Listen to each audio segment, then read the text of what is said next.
Hello friends, welcome back to our channel. నేను మీ భీమవరం బుల్లి. అందరూ ఎలా ఉన్నారు? ఈరోజు మన వీడియోలో ఎంతో రుచిగా ఉండే రొయ్యల ఆవకాయని భీమవరం స్టైల్లో ఈ భీమవరం బుల్లి ఎలా ప్రిపేర్ చేసుకోవాలో చూపించబోతుంది. మరి ఈ టేస్టీ రొయ్యల ఆవకాయని ఎలా ప్రిపేర్ చేసుకోవాలో చూసేద్దాం రండి. దీనికోసం ముందుగా 1.5 కేజీ రొయ్యల్ని ఇలా ఒలిపించి తీసుకోండి. రొయ్యలు ఒలిచిన పప్పు 1 కేజీ వచ్చింది. నేను ఇక్కడ చిన్న సైజు రొయ్యల్ని వాడుతున్నాను. మీరు కావాలంటే పెద్ద ప్రాన్స్తో అయినా చేసుకోవచ్చు.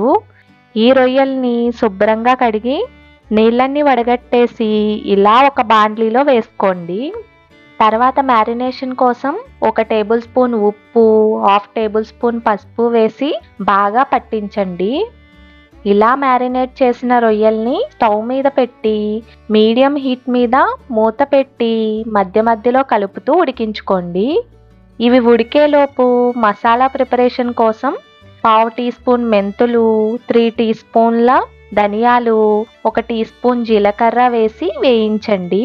తర్వాత 2 ఇంచుల చెక్క, 2 యాలకులు, 6-7 లవంగాలు వేసి వేయించి చల్లారిన తర్వాత పౌడర్ చేసి పెట్టుకోండి. ఈలోపు రొయ్యల్లో నుండి నీళ్లు ఇలా సపరేట్ అయ్యాయి. ఇలా సపరేట్ అయ్యాక మూత తీసేసి నీళ్ళన్నీ పూర్తిగా ఎగిరే వరకు ఉడికించుకోండి. కొంతమంది రొయ్యల్ని ఇలా ఉడికించకుండా డైరెక్ట్గా ఆయిల్లో ఫ్రై చేస్తారు. అలా చేసినా కూడా బాగుంటుందండి. 5-6 నిమిషాలకి చూడండి, నీళ్ళన్నీ ఎగిరి ఇలా ఉడికిపోయాయి. తర్వాత స్టవ్ ఆఫ్ చేసి పక్కన పెట్టుకోండి. ఇంకో బాండ్లీలో 1.25 కప్పు వేరుశనగ నూనెను పోసుకోండి.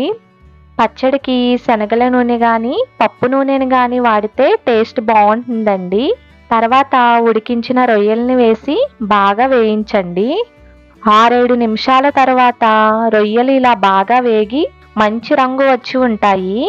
ఇలా వేగాక 3 టేబుల్ స్పూన్ల ఫ్రెష్ అల్లం వెల్లుల్లి పేస్ట్ని వేసి కలుపుకుంటూ వేయించండి. అల్లం వెల్లుల్లి పేస్ట్ బాగా వేగి పచ్చివాసన పోయాక 4 రెమ్మల కరివేపాకును కూడా వేసి 2 నిమిషాల పాటు వేగాక స్టవ్ ఆఫ్ చేయాలి.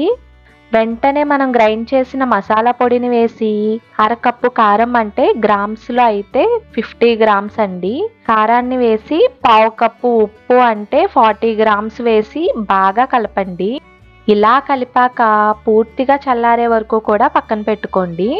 ఇలా చల్లారిన తర్వాత 50 to 60 ml నిమ్మరసం పోసుకోండి. దీనికి నాకు 3 నుంచి 4 నిమ్మకాయల వరకు రసం పట్టిందండి. తర్వాత బాగా కలిపి బౌల్లోకి ట్రాన్స్ఫర్ చేసుకుని 2 రోజుల పాటు ఊరనివ్వాలి. 2 రోజుల తర్వాత చూడండి ఎంత బాగుందో. దీన్ని గనక అన్నంలో వేసుకుని కలుపుకుని తింటే ఎంత తృప్తిగా అనిపిస్తుందో కదా. మరి ఈ రుచికరమైన రొయ్యల ఆవకాయని మీరు కూడా ట్రై చేసి మీకు ఎలా కుదిరిందో నాకు కింద కామెంట్ చేయండి. అలాగే వీడియో నచ్చినట్లయితే లైక్ చేసి సబ్స్క్రైబ్ చేసుకోండి.